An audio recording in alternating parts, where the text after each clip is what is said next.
Hi everyone, thank you for joining our May Oregon Broker Roundtable meeting with Heather TenBroek.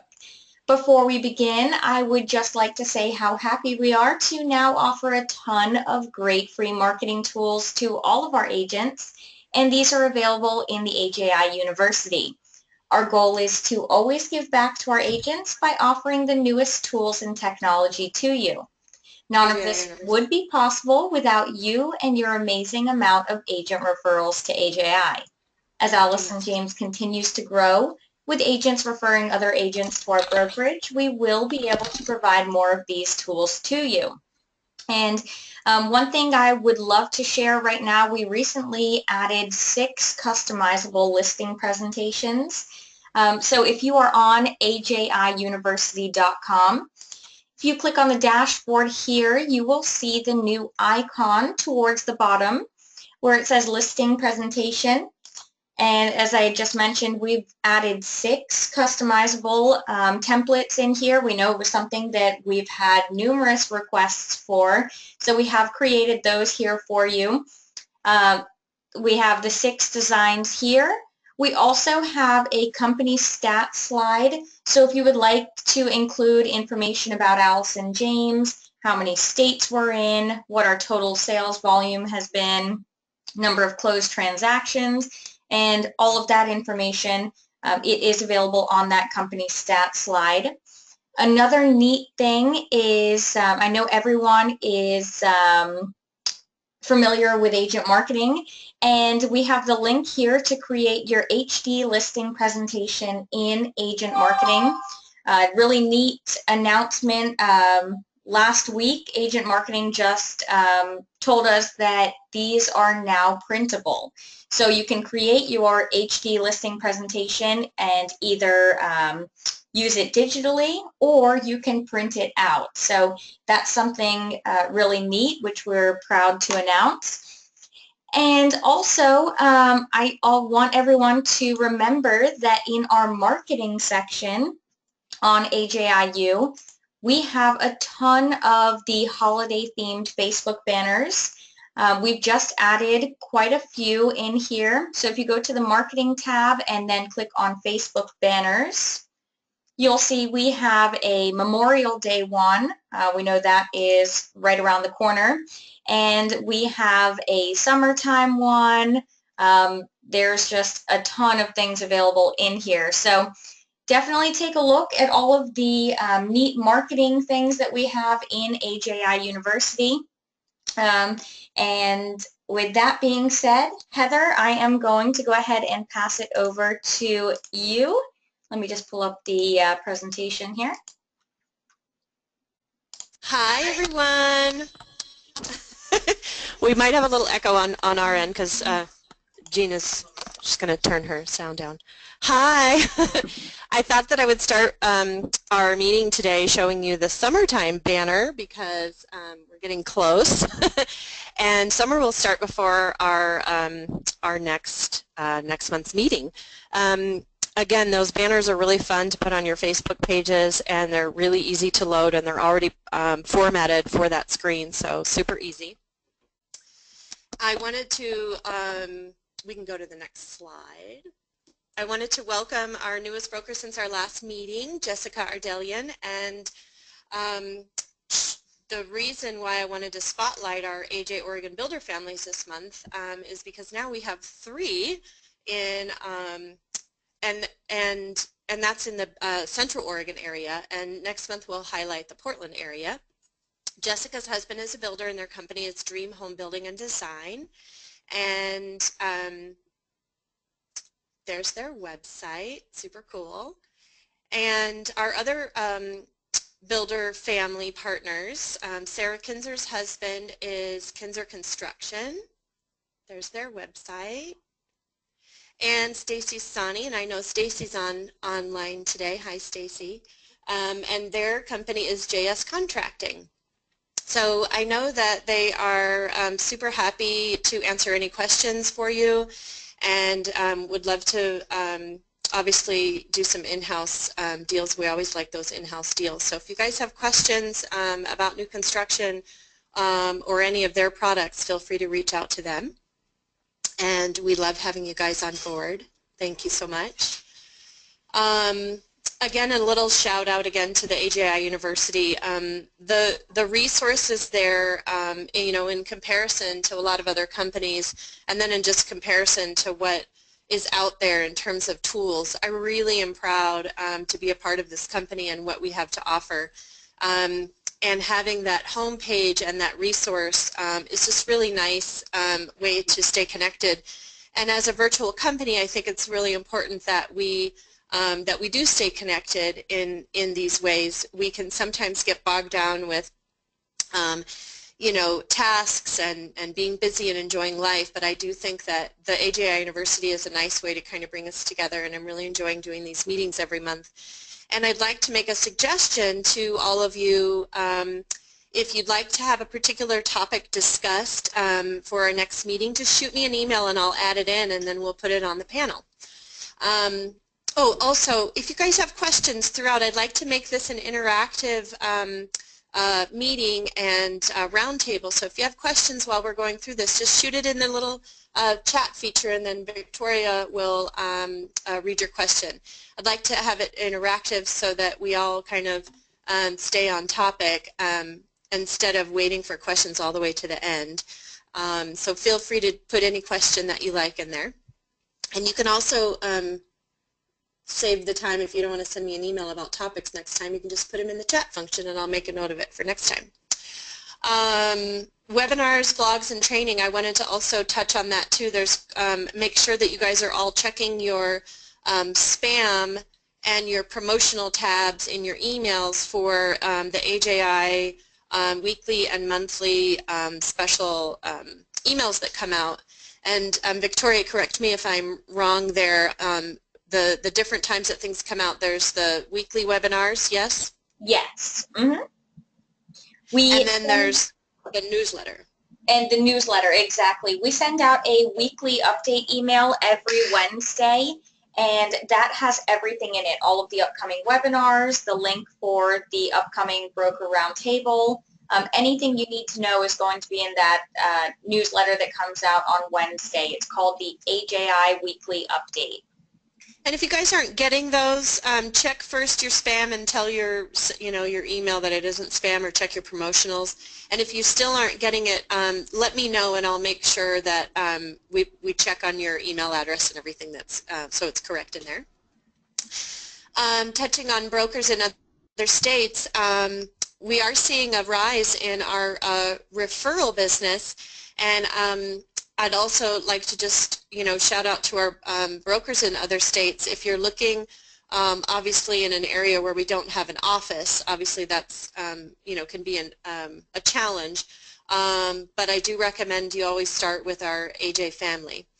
And if you need help in searching, you can always let me know. I'm happy to reach out to principal brokers at various offices and have that discussion with them too about AJ. And another reminder on the AJI University, the corporate staff roster is there, and they are always there to help if you have questions. And if you need help with, who to talk to, you can always check with that roster. Okay, next slide. We have a question here, Heather. I'm just going to answer it real quick. Yes. So the question is, the weekly webinars are archived, aren't they, for later reference and review? Yes, they are. They are available in the AJI University under the Learn icon. And they are categorized into different sections, so you will be able to find all of our recorded webinars in the Learn section of AJIU. And also you'll be able to see the recorded meetings, the roundtables that we have on there as well. So for any new brokers coming on, or anybody who's on the meeting for the first time, it's probably going to be important for you to kind of review those past meetings. I am going to be reviewing some of the same things as we go through that are just kind of important reminders. I don't want to double up too much with people who are, on the calls every month. I don't want to duplicate too much, but there are some important things we always have to kind of do as reminders. Mm-hmm. Okay. So I wanted to touch on a new development in the Central Oregon area and open up for discussion if anyone would like to discuss or ask questions about inspectors having lockbox access. Central Oregon is reviewing, it had been brought to the MLS committee here, one of our big members here and one of our favorite inspector companies, WIN Inspection, W-I-N. They have been COAR members for quite some time and brought the topic up, and it is being reviewed right now to be accepted. And they discussed at the last MLS committee meeting, I'm also on that committee, and I didn't partake in that particular discussion.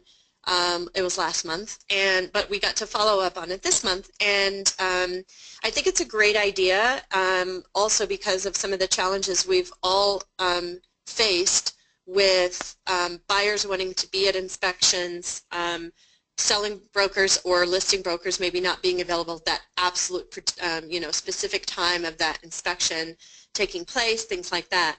It's still going to be a requirement for a realtor to be present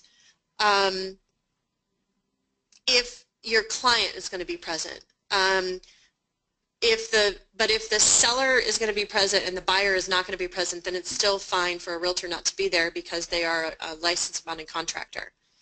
But I do feel that it is still a necessity for a selling broker to be present if their buyer is going to be there and the listing broker is not there. Somebody actually, needs to be there if the buyer is going to be there.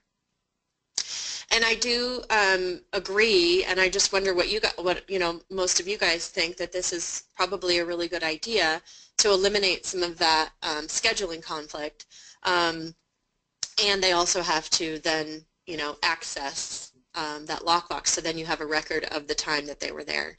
Any thoughts or questions about that? Okay.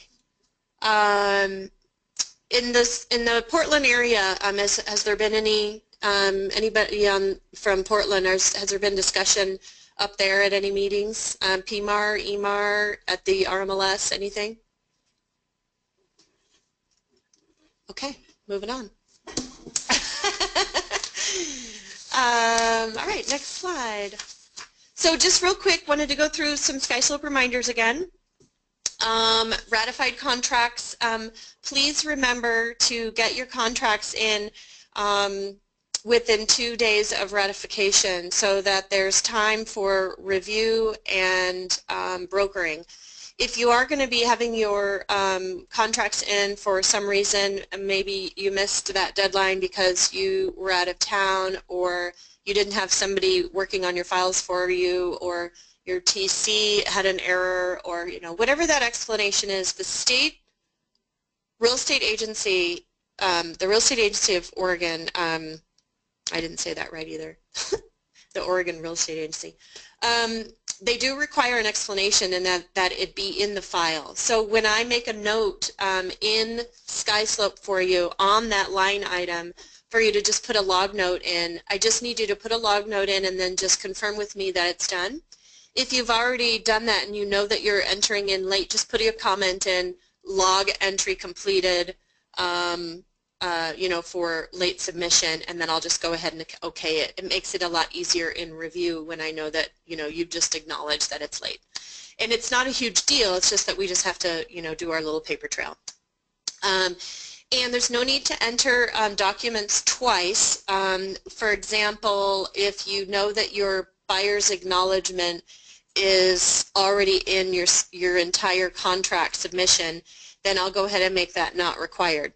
However, if there's something wrong on that last page, I'll accept your contract, your purchase contract, your real estate sales agreement, and then I'll just make that buyer's acknowledgement page required if there was something missing, and I'll give you guys a note. For example, sometimes we've had a few of late where the listing broker forgot to sign where they submitted to the seller. So in that case, if you've already loaded your buyer's acknowledgement because the buyer has already acknowledged but the listing broker made a mistake, then I'll just change that.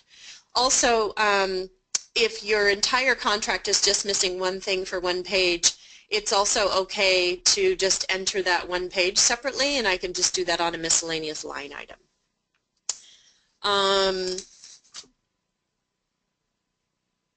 with regard to entering documents twice, also I wanted to just kind of refer to if you have a document that covers a couple things in the checklist, like let's say you removed all contingencies. I think I've gone through most of the checklists and made those if applicable.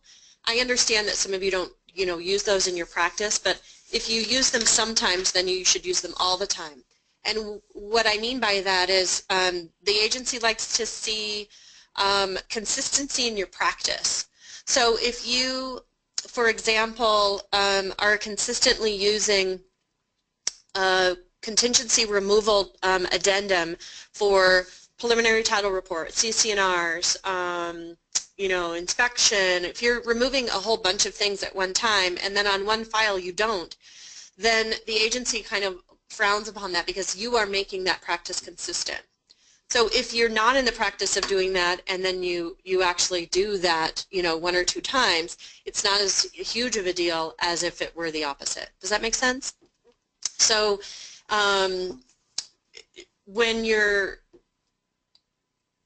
I just don't want to have you guys have to do a ton of extra work in SkySlope. We want it to be simple for you. So in separating, so like one document per checklist item, it also makes it easier when reviewing the file if you put your addendum in and then you do addendum B, say, on miscellaneous, and then you mark it addendum B next to that. I will do that sometimes on your files. It helps me kind of review and make sure things are in order as well. So if you're entering an addendum B, and let's say your wood stove addendum is elsewhere in the checklist, and you want to make that addendum C, and then you go back to addendum D on regular addendum, it just helps in the process of reviewing so that the checklist has it in the notes. And if anybody has any questions about that, let me know. Let's see. Oh, the DigiSign timestamp. I wanted to make sure everybody knows where that is. And Victoria, if you have SkySlope maybe open, maybe we could show them that, and I can skip to another while you do that. Okay, let me log into it.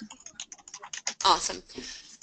Also a reminder that the log is for everything. Please remember to forward all correspondence, emails, notes, phone conversations, etc. It's imperative if we were to be audited from the state that the SkySlope file is what we would be handing them as if it was the file cabinet, right? So if the state came in the olden days, we would hand them, basically a file cabinet of all of our files. Now, because everything's in SkySlope, we have to make sure that all of that is also stored there. So please make sure that you're doing that. And one reminder about that is when you are forwarding your emails and your correspondence, it's going to be chronologically in your log as to the time that you forwarded the email. So it's a good suggestion for you to just get in the habit of forwarding that in real time. So then it's chronologically in order for yourself. I'm a victim of that myself. I forget to forward, and then I'm getting ready to close the file and I'm forwarding everything on the same day, and they might not be in any particular order. So just as a suggestion, it's good to get in the habit of forwarding them in real time. So terminated and expired listings and transactions. I am working through those. If you don't know how to do that, so let's say you're in the middle of the transaction and the buyer is terminating for whatever reason. I will go in, and if you have loaded a termination agreement, and then I will approve that termination agreement. I'll go through your checklist and I'll make everything else that was required not required. And then you can do this before you put your termination agreement in. You can actually say cancel, and then it'll sit in a place where it says cancel transaction waiting approval. If you need any further explanation about that, I can walk you through that. But if you're on your main page on SkySlope of your transactions, you click on it once so it highlights that property address, and then just above on that same page it'll say cancel transaction. And that'll start the process, and then it'll alert me that your file is being terminated. Victoria, do you have that DigiSign page up? I do. Mm-hmm. Perfect. So I just love DigiSign so much. You know, having used DocuSign for so long, I really do find once I got the hang of the DigiSign, I find this to be a lot more user-friendly. So if you look at the 3 dots up there in the light blue bar, it has a couple things in the drop-down. The checkbox, so you can add a checkbox. You can check on the full name, and that actually types in the actual full name of the person that you're putting in there. So if you have to send something to somebody that is a signature and a name, then you can just use that. And then a read-only, that's if you need to send a message to your recipient that is just alerting them to something, it won't stay on the document. And then there it is at the bottom, the date and time. So when you've done your signature and you're still on that person, it will also give you a drop-down once you've clicked on that date and time so that you can choose the correct person in your recipient list, just like if you were doing your signature. So super cool. That's all I have to say about DigiSign. Okay. Thank you, Victoria. You're welcome. And we touched on some of these SkySlope reminders last month, but again, I wanted to just kind of touch on them again. Exhibits. It is okay to, there are a couple times, obviously, when you're going to put more than one document in a line item. But most of the time, you're going to want to separate every single document in its own spot. For exhibits, you're going to be referring to that exhibit on something else 99% of the time. So for example, if you have an addendum that says, you know, seller to accept, let's say, septic report by such and such a date, see Exhibit A, and then you have that septic report as part of that addendum. That is fine to include. You can separate them if you like, but in that case, exhibits are okay to include in that line item for that addendum. The other time where it's going to be okay to have 2 things in one line item is on the MLS agreements in the listing checklist. The reason I did that is because we are members of multiple MLSs, and the documents vary from MLS to MLS. So that way I just put all of those into one place. You are free to separate them if you like. There are some miscellaneous spots, obviously, in the listing checklist as well. Also in the listing checklist, just a reminder, there's the place in the listing checklist for rejected offers and for backup offers. And any questions about that, just feel free to let me know. Oh, and I wanted to touch again on the split and assign function. When you are splitting and assigning from your Documents tab, make sure that when you're choosing the document, you're choosing from the correct checklist. It'll be the listing checklist or the transaction checklist. So for example, the seller's property disclosure shows up both times. There are several things obviously that show up, lead-based paint, addendum, things like that. So just make sure you're choosing the right checklist. And if I can fix it for you, I will. There will be times when I just say, hey, you know, I think there's a function now, and maybe, Victoria, if you can go back maybe to, can you log into somebody's checklist, or can I? Yeah. I think there's the function now for you can actually delete your document in the checklist. It's on mine, and I don't know if that's just a principal broker function right now, but they added an X on each line item, and maybe Gina can check on hers while we're talking.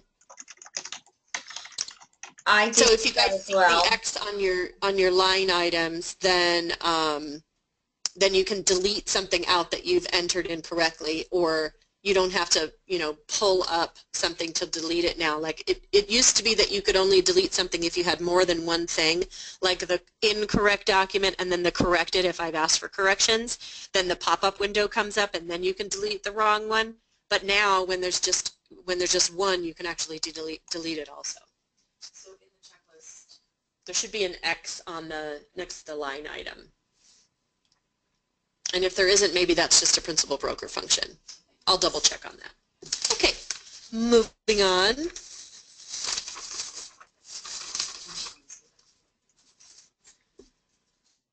Any questions so far out there in cyberspace? We do have two comments here. Someone says, I have used inspectors who have lockbox access for years and it's a lot easier. Awesome. And then Jodelle just said, yes, I've seen the X mark on the checklist. So awesome. Yay. So that's awesome, because I was kind of hoping that that function would be given freely to you guys, because it happens. We enter the wrong thing, or it's the wrong, wrong transaction. We've entered something in, and it used to just be that it was stuck there, unless you added something else into that spot, and then the pop-up window comes up, and then you can X out of it. So great. Awesome. Okay. Next slide, please. Okay, advertising files. As a suggestion, you can use your working documents in your SkySlope file as storage. It's really unlimited cloud storage for you, so please feel free to use that, and you always have access to it. And make sure that you're sending me, a lot of you are already doing this, but make sure that you are sending me every single thing to approve. You can DigiSign it to me, which is the easiest. Flyers, templates for your proofs for your business cards, your signs, maybe marketing pieces that you're mailing out to your farm, things like that. Tim up in the Portland area has some really great marketing tools that he sends to his farm area, and they're really great. So just make sure that you're sending those to me, and then you're saving your files somewhere accessible, so that if you were ever audited, you have those approved by me. Okay, new construction, new home checklist. I have reached out to a few of you that do a lot of new construction. This is also highlighting with our builder families out there. I noticed an omission of the seller's property disclosure exemption on the new home checklist, and it is now in there. However, I'm reviewing 3 years of new construction files, doing an audit, and so I'll reach out to you guys just to make sure that those are in there. If there's any missing, then I can help you get those back in there and into the archived files. Any questions about those or your past files, just let me know. Okay, closed in SkySlope. I know that this is a little confusing, and it was for me too, because our idea is just semantics, right? Our idea of closed is closed, right? Sold.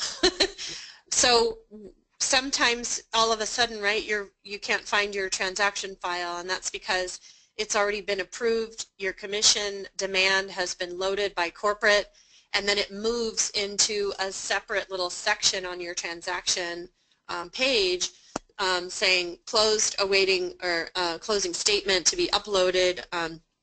And so I just wanted to make sure that you understood why it goes, well, I don't actually know why it does that, because it's just a function in SkySlope, but I just wanted to make sure you guys understood that that's where they would go and when. So when they're approved and the commission demand's been loaded, then they go down in that below section. And if you can't find it for any reason, let me know. Once your file is completely reviewed and your checklist is complete and everything is in there, then it will go to the archives. If you can't find your file in the search function on SkySlope, it's probably archived, and then you can use your search function once you're in the archive files. But any questions about that, please feel free to let me know. Commission tabs, I just want to make sure you guys know, just as a suggestion, it's easier, I think, for most people to do the commission tab when you're creating your transaction file. That way at least it's in there pertaining to however the file is, whatever status it's in at that moment. Obviously we can't foresee, changes in the price, changes in the, price that might affect the commission, changes in closing costs that might affect the commission, things like that. But it's a good idea to at least get it in there properly as to what the file looks like. If something changes, then you can make that change. But I'm finding quite a few files where the commission tab isn't completed and everything else is ready to go. And I'm happy to send those reminders. I just wanted to let you guys know sometimes it's easier just to create, finish that commission tab when you're creating your transaction. Okay, Plan C, just as a reminder, if you put your entire $425 transaction fee in the transaction fee to corporate spot, they will split it out. You can also split it out yourself by putting the 65 in the E&O spot and then the 360 in the transaction fee to corporate spot. And then you subtract that from your total and then bring it down into the drop down so that your information is there. And commission, we've had a few people want to know about, can I get my commission wired or direct deposited from escrow? The answer is yes. The address that shows up on your commission tab is the address that you have in SkySlope. So, and Tatiana up in Portland, she's been doing it this way for a while. What she did in her address in SkySlope is she put her actual wiring instructions. Her escrow will do that for her.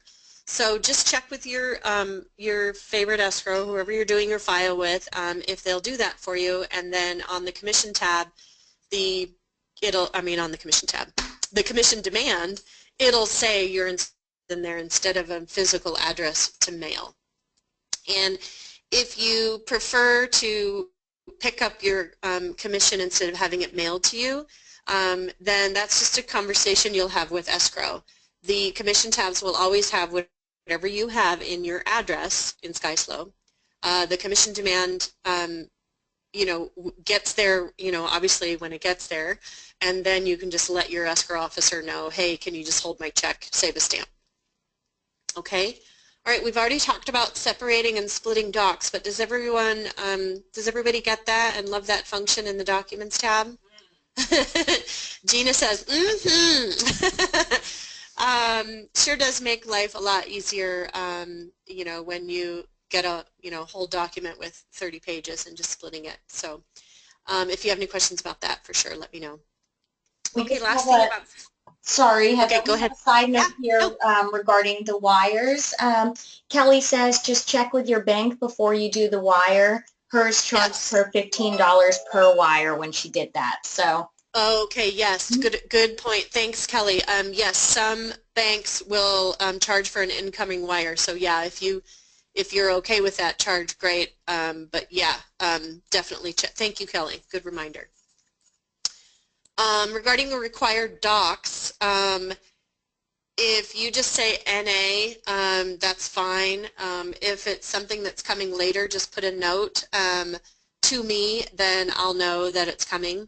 A lot of times if I see something already done, I'll go ahead and make those things not required. So don't worry about it if you still see things required in there. It might just mean that I haven't gone through it and unchecked those.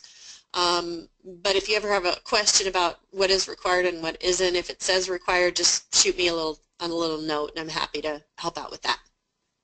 Okay.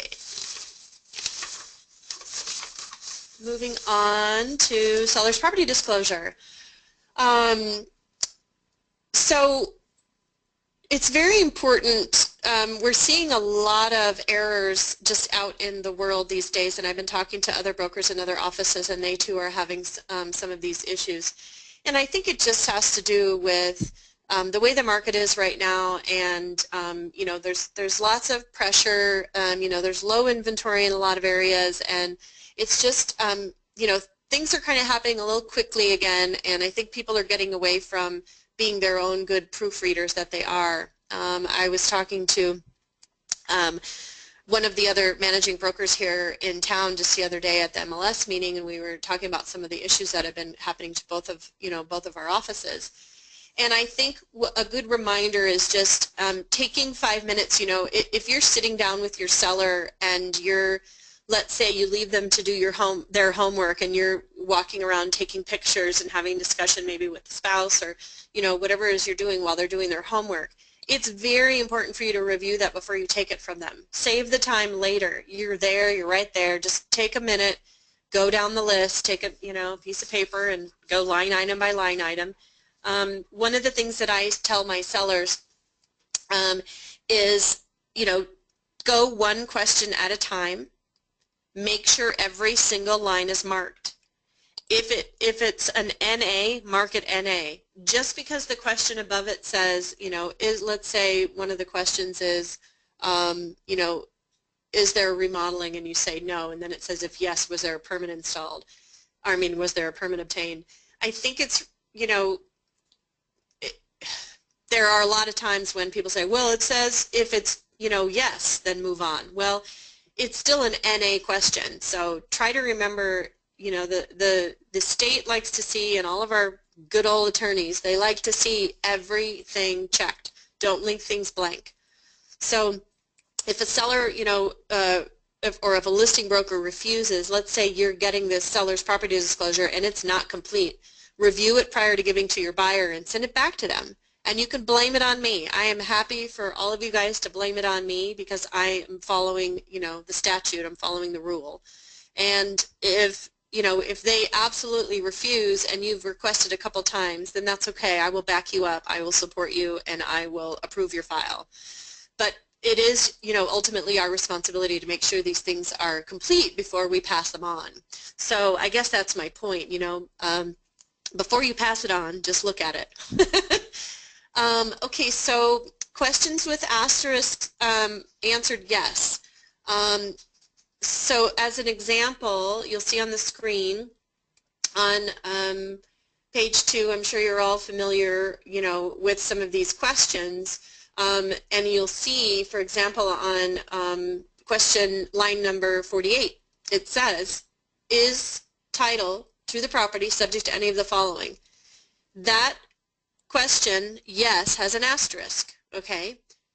On the last page, page 5, line 202, if any questions were marked yes that have an asterisk, it is required to put an additional information, supply some additional supplemental information. It can be in the form of the copy of the lease. It can be the copy of the easement. It can be a copy of a septic inspection. It can be, like right there, you'll see on that page right there, line 193, was a certificate of fitness issued. Well, obviously that means that if you mark yes, or the seller marks yes, then they should be supplying the certificate of fitness. Yes? Okay. So however many pages that document is then goes on line 202. If your seller is referring to a bunch of stuff but they don't actually have the documents, then they can use this supplemental form. The supplemental form in zip forms, unfortunately, is listed in addendum. It is not listed by its name. So when you're on zip forms and you're going through the alphabetical drop-down, it's in the addendum, and I think it says addendum to seller's property disclosure. So if any questions, and it says right there at the top, responses marked yes on items with an asterisk require a written explanation, see below. Okay? So just make sure that that is included, and when you're looking over the seller's property disclosures and you're representing the buyer, just take a peek. If there's anything marked with an yes that has an asterisk, and they put 0 on page 5 on line 202, then send it back to them, please, and get that corrected before you send to the buyer. It just saves a bunch of time down the road making all those corrections. Questions about that? Okay, cool. Okay, so if the buyer rejects the seller's property disclosure, this has actually come up recently. If there's anything on that property disclosure, well, actually, let me go back a second. The way that the question came was, is there a time, this is what kind of started the whole thing in the last couple months, is there a time limit on the listing broker providing you, or the seller providing the buyer, the seller's property disclosure?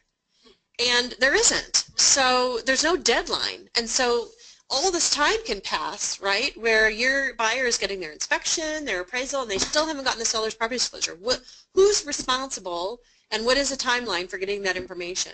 We've had some kind of kickback from the listing side, you know, not being able to get it from their sellers. Well, then what is the recourse a buyer has when they, you know, get that seller's property disclosure and there's something on there that they don't approve of?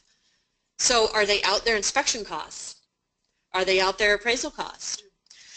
If you're having an issue and you haven't gotten that seller's property disclosure, my suggestion is that all of those things need to be taken care of during your inspection period. It's not even implied anywhere that it just says that the seller is required to fill that property disclosure out and that it is their responsibility to get it to the buyer and that the buyer's seen it, the buyer signed it, right? So if you guys are having, if anybody is having an issue with that, please let me know. I am tracking these, and you know, I want to make sure that we are consistent in this practice. It is being reviewed actually to maybe make that change in the next year or so, to add an actual requirement or a deadline for that being supplied to the seller. There is a requirement and a deadline for the CC&Rs. So who's responsible for getting those CC&Rs to the client? Well, technically it is a requirement of the seller to provide that, but guess what? Most of the time the seller's not carrying around their CC&Rs with them, so we have to get them from escrow. So it's important to establish that timeline. So how do we establish that timeline?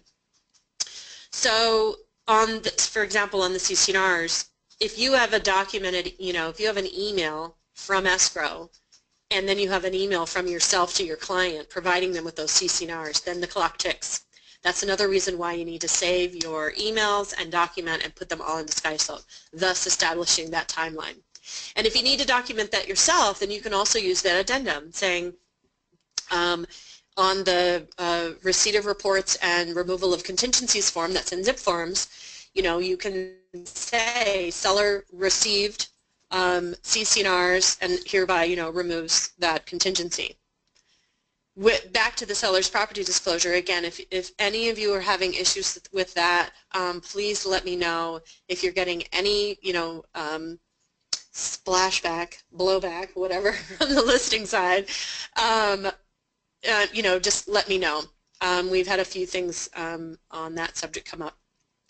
And back to the question about, okay, so is there recourse? I believe there is.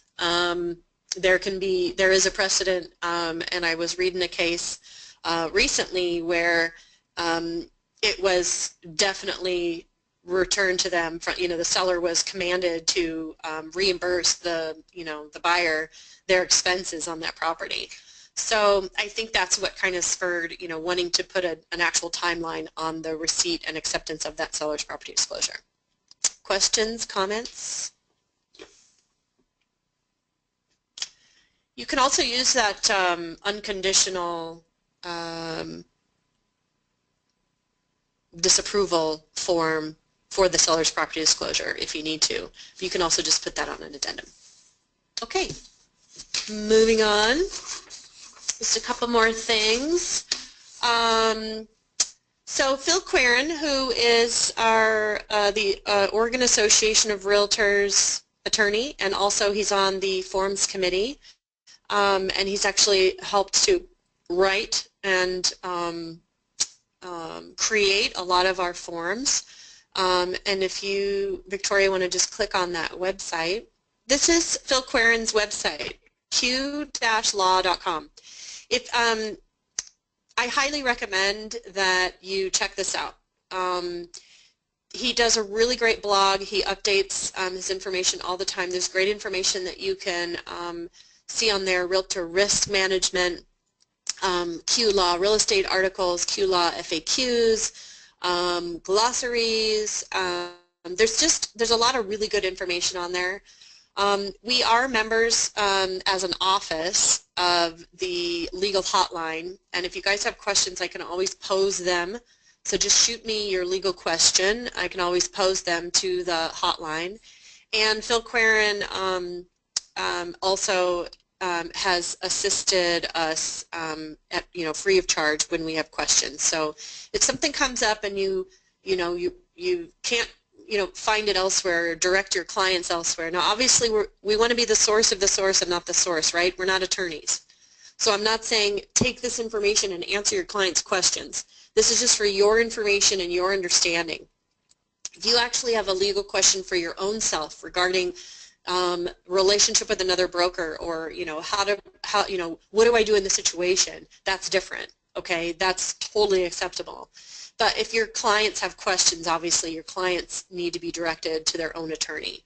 But Phil Queren is like, he's a realtor attorney. He gets it, and he, obviously being the attorney for Oregon Association of Realtors, he's an advocate for us. So feel free to check that website out. And one of the things that legal stuff that's kind of come up at the committee meeting recently too is regarding ADA compliance, and I had a conversation with Phil about this and photo copyright recently. So ADA compliance and equal housing rules, they are doing some audits of websites and marketing around the country at a high level. So just make sure and kind of review the language that you're using in your websites to make sure you're not saying, and this has come up so much lately, see, walk, run, things like that. We want to use absolute facts when we are talking, and this is like down to the bare bones, right? When you think about, okay, what does this actually have? We want to have material facts about the property. So the river is nearby. You don't want to say hear the river from your, as much as we want to, hear the river from your deck, or see the mountains from your living room.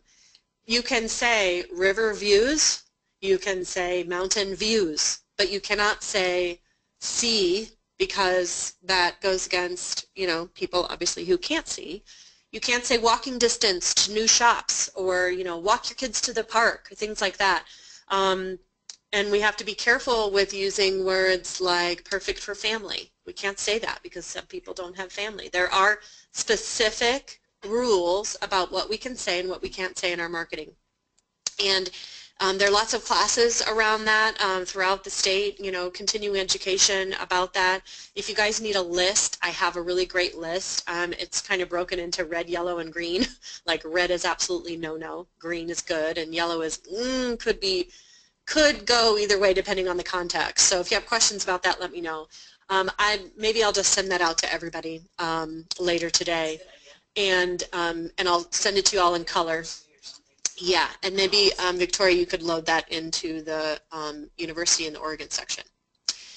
So regarding photo copyright, we've had lots of issues with photography. There's going to be a new form that's going to be created that will be part of our Central Oregon and MLS of Central Oregon's listing contract that refers to a copyright page. And this refers to even you as a realtor. If you took those photos and once you put them on the MLS, they're out there, right? They're gone. It's other websites pick them up, things like that. They can be reproduced at any time. That is beyond our control. So this form, this disclosure, basically protects us from any reproducing. Sorry, couldn't find the word. Reproducing of those photos. It protects you. It protects your photographer. And so when you purchase those, and let's say the seller purchased them from a photographer, and then the seller says, I want you taking those photos down. Well, once the file is closed, you can't edit your listing. Once it's out there, it's gone. Those photos are out there, and so this protects you, your MLS listing. It also protects, future, like obviously if they're copyright photos, you have to get permission from another realtor to actually download and save your, let's say you closed file and your pictures, the new listing, they want to borrow your, your photos. That's up to you because they're your photos, and they are copyrighted on the MLS. But what I'm talking about is when listings keep going around the world, to various websites, and you know, those photos are gone and out there. So I'll share that copyright document and disclosure as soon as it's finalized. And if you guys up in Portland would like to use it, you certainly can. It's going to be, it's not going to necessarily, I don't think, refer to the Central Oregon listing contract. Okay, so monthly audit is coming up. We had a little glitch on my end last time, so I didn't do May's, so you didn't get any emails. Actually, I didn't do April either because I was gone. So June will be a big catch-up one, so I'm going to start working on that. So June 1, that audit will be done. If there are any things that you guys want to do to clean up those files beforehand, if not, I'll just send you a list of things that just need to be done sooner than later. There will be some things, you guys get emails from SkySlope if your file is closed and maybe you forgot to load something, so I'll be sending out those lists to aid you in what might be missing, okay? Okay, on your AJ plans, lots of folks on Plan C are getting busier and busier, and I'd like to suggest that you take a look at, and I'm happy to work on that with you, and look at the math and make sure that you're getting the most out of your AJ plan that you can. So if you're on Plan B and you're paying monthly, and all of a sudden, you know, you're going to move up, and you're going to be doing, say, you know, 20 deals, you could save a little bit by going from Plan B to Plan A. If you're on Plan C and you know you're going to be doing 10 deals, you can move up to Plan B or Plan A at any time. And if you have questions about that and want to work out the math, just let me know. You can also email Jeff Jabora, and his email is jabora, J-A-B-B-O-R-A, @ajicorporate.com. And if you need help with that, just reach out to me, and I'm happy to go through the plans with you. Okay, our next meeting is actually going to be on the 30th. We'll fix that in the system for you. We're going to be doing a Habitat for Humanity Build Day with Realtors in Bend. So if anyone's interested in joining Gina and me, it's one of our favorite things that we do every year. It's so much fun. Last year we learned how to do radiant floor piping, and it was really cool. So the next meeting will be on the 30th. I'd like for you guys to think about, if anyone's interested out there in being a mentor in Oregon, we do have quite a few brokers that are new that would like to join Allison James and are interested in maybe a mentorship program. And that can be something that I have kind of a plan that I've worked out that you know, depends on the person and what their level of knowledge and the level of skill is. But if you're interested in doing that, just give me a shout out and we'll go through that. It's a nice way to you know, share the knowledge, and training and teaching somebody else sometimes teaches you a lot about yourself and about your own knowledge. I find that teaching makes me feel, you know, it's kind of a selfish thing. It makes me feel good about giving back. So, so if anyone's interested in doing that, please let me know. One of the new realtors that would really like to join us, and she's in Corvallis, and so we're not in that MLS yet. I'm really working hard on joining that MLS. So if you have any brokers that you know in the Willamette Valley MLS, please let me know. Any suggestions, anybody that you know that you'd like me to reach out to, I will do that. And you, of course, will get the credit for that referral if they come on. But I'd really like to get 5 or 6 brokers in that MLS before we join, because it is it's a very expensive MLS. It's more expensive than any of the other ones in the state. Unfortunately, it's like $2,500 to join. It's $75 a month for me, and then it's $50 a month for, you know, any brokers over there. But anyway. That's kind of all I have today, and opening up for questions and comments and suggestions for next meeting. So I'm super proud of all you guys, and really, really happy to be a part of this company, and really glad that you guys are all here. And let me know if you guys need anything or have any questions. And we'll see you next month. We do have a question here, Heather. Super. It is, what's up with Medford and Ashland? What's up with Medford and Ashland? Well, I wonder, I have a feeling I know who asked that question. Um, well, what's up with Medford and Ashland is I really don't know, actually. We were super close to opening an office there, like really close. We had an address, we had a broker, we had a team, actually, and they kind of fell off the face of the earth, had some family issues, and we kind of have to start over and start from scratch. We kind of lost our momentum there because that broker had just basically couldn't deal with it at the time. I really would like to branch there too, and that MLS is much cheaper. It's only $500 to join, and if we get there's lots of availability for branch offices down there too. So again, what's up with that is send me some referrals of some brokers down there, and I'll work it. Perfect. We have another question here. Hey, Heather, is there an easy way to blast an email to all of the AJ agents in Bend, or just best to list folks individually? Oh, no, absolutely. I can send you guys the updated email list, and maybe what we could do, Victoria, is have that available on the AJI University as a cut and paste, maybe? Yeah, I know that's something we're working on. Yeah. Yeah. But I can send you guys out, when I send an email, if you see, you know, like 30 people, then that's everybody. Actually, we have like 34. Yes, I will send that out to you, and I'll send them in a separate, I'll send them on a Word doc so you can save them on your desktop for now. They're separated into everybody on one list, Bend on another list, and then Portland on another list. So I'll send that out to you guys along with the equal housing tip words, and a few of you have asked for another referral form. I'll send that out today as well. Great. I think that is, I think that's it. Okay, everybody, thank you so much. Have an awesome day, and I'll talk to you guys real soon. Thanks, everyone. Thanks, Heather. Bye. Bye.